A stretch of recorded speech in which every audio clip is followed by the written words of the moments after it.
દરેકને પ્રેમ કરવું એ કામ છે મારું, અને નેકી ઓળખાણ છે મારી. તમારા બધાના દિલમાં રહું છું, અને ચિરાગ નામ છે મારું.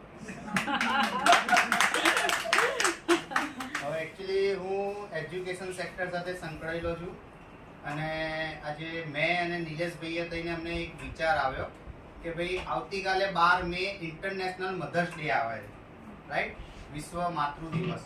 તો અમે બે જણા એવું વિચાર્યું કે ભાઈ વિશ્વ માતૃ દિવસ આવે છે, પણ કદાચ અત્યારની લાઈફસ્ટાઈલ કે અત્યારનો શિડ્યુલ એવું થઈ ગયું છે ને કે કદાચ અમને અમારી મમ્મી જોડે બી વાત કરવાનો મોકો નથી મળતો.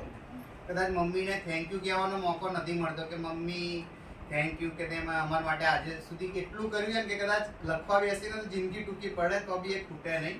તો અમે એવું વિચાર્યું કે અમારી મધર તો ખરા, પણ દરેક એવા મધરને અમે એવું થેન્ક યુ કહીએ, કેમ કે એક માનો રોલ જે છે ને એ કદાચ ઈશ્વર કરતાં બી ઘણો મહાન છે, ઘણો મોટો છે.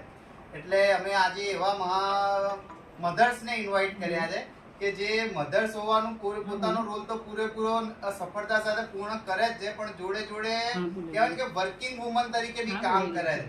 એક જેન્ટ્સ ખાલી જ્યારે નોકરી કરવા કે બિઝનેસ કરવા જાય છે ને તો બી એ કંટાળી જાય છે, હારી જાય છે. પણ જ્યારે તમે કહેવાય ને કે યોદ્ધા તરીકે લડતા રહો છો, બહાર લડો છો, ઘરમાં આવીને બી પરિવાર સાચવો છો, પોતાના બાળકને જન્મ આપવાથી લગાવીને એને મોટો કર્યા સુધીના એના છોકરાઓ સાચવવા સુધીનું એક રોલ પ્લે કરો છો, અને ક્યારે તમે નથી રિટાયર્ડ થતા કે ક્યારે નથી રજા લેતા.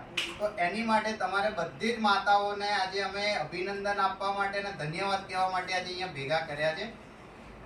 તો આગળ નિલેશભાઈનો સોંપો.